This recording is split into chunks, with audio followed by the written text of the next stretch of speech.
Assalamualaikum warahmatullahi wabarakatuh. Halo teman-teman, saya Deswin Antonius, saya dari kelas 2018D, NIM 18060484116. Di sini saya akan menjelaskan tentang gejala penyakit ketinggian atau altitude.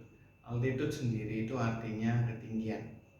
Altitude sickness atau mountain sickness terjadi ketika tubuh tidak mendapatkan cukup waktu untuk beradaptasi dengan perubahan tekanan udara dan kadar oksigen di ketinggian. Akibatnya muncul gangguan pada sistem syaraf, otot, paru-paru, dan jantung. Di sini altitude sickness dibagi menjadi 3 jenis.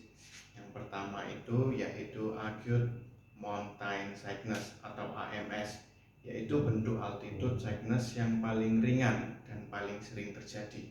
Yang kedua yaitu high altitude cerebral edema atau HC, yaitu penumpukan cairan di otak yang menyebabkan otak membengkak dan tidak berfungsi normal.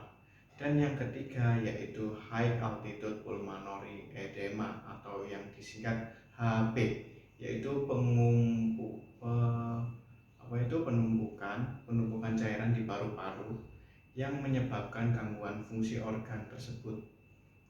Penyebab altitude sickness yaitu altitude sickness sering terjadi ketika seorang berada di ketinggian lebih dari 3000 mdpl.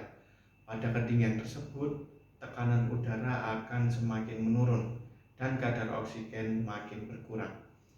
Gejala altitude sickness muncul ketika tubuh tidak mendapatkan cukup waktu untuk beradaptasi dengan perubahan tekanan udara dan kadar oksigen di ketinggian. Beberapa kondisi yang dapat meningkatkan risiko seseorang mengalami altitude sickness adalah: yang pertama, tinggal di dataran rendah.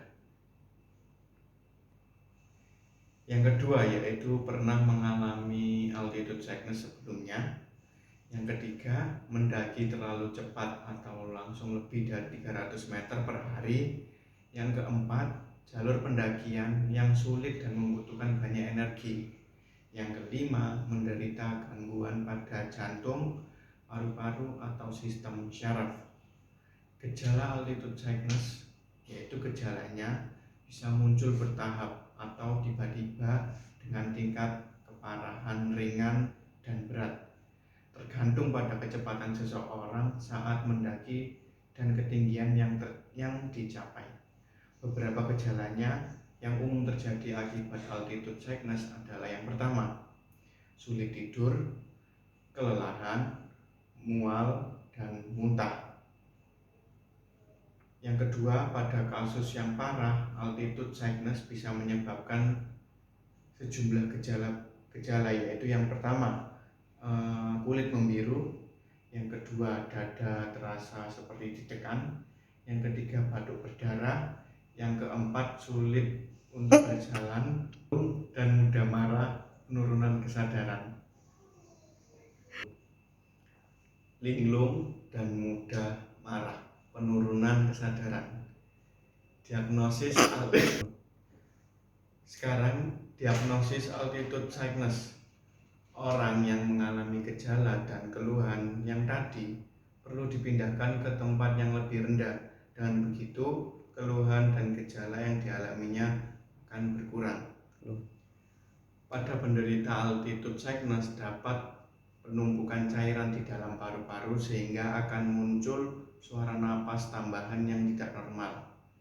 Jika gejala tergolong parah, dokter akan melakukan CT scan dan MRI untuk melihat kemungkinan adanya penumpukan cairan di otak pasien.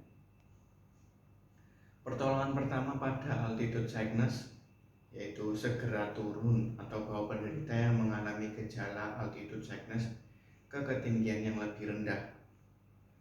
Langkah pertolongan pertama yang dapat dilakukan untuk meredakan gejala altitude sickness: yang pertama, longgarkan pakaian dan beri ruang yang cukup agar penderita bisa bernafas lega. Yang kedua, minum banyak air putih agar tidak kekurangan cairan. Yang ketiga, ketiga, berikan paracetamol untuk mengatasi sakit kepala. Yang keempat, jangan berikan minuman yang beralkohol atau obat tidur kepada penderita. Pengobatan altitude sickness, yaitu gejala altitude sickness biasanya akan mereda setelah turun ke ketinggian 300-600 meter, lebih rendah daripada ketinggian sebelumnya. Pada sebagian besar kasus, gejala akan hilang sepenuhnya dalam 3 hari.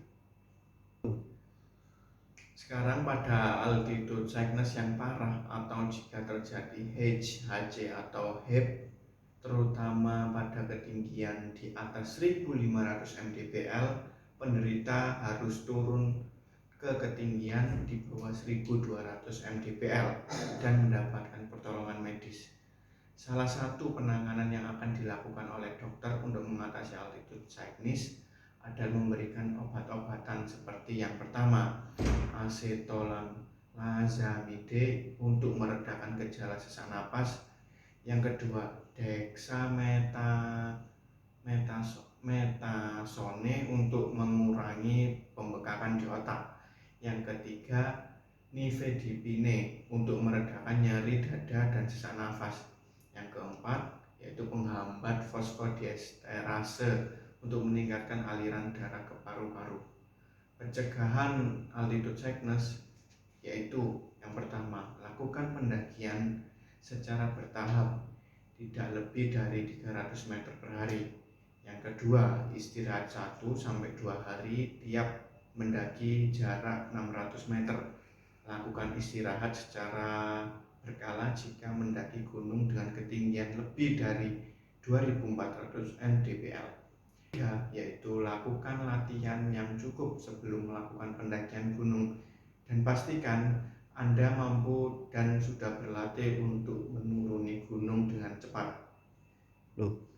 Yang keempat, banyak minum air putih untuk mencegah dehidrasi dan makan makanan dengan kandungan karbohidrat tinggi.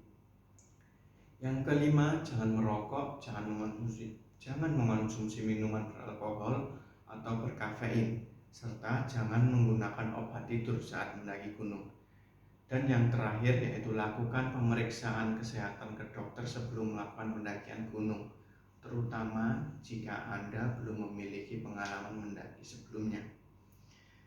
Terima kasih teman-teman yang sudah mendengarkan atau menyimak bahasan dari altitude ini. Semoga materi yang saya sampaikan tadi bermanfaat untuk teman-teman semuanya. Dan apabila saya ada kekeliruan atau kesalahan dalam menjelaskan materi tersebut, mohon maaf. Wassalamualaikum warahmatullahi wabarakatuh.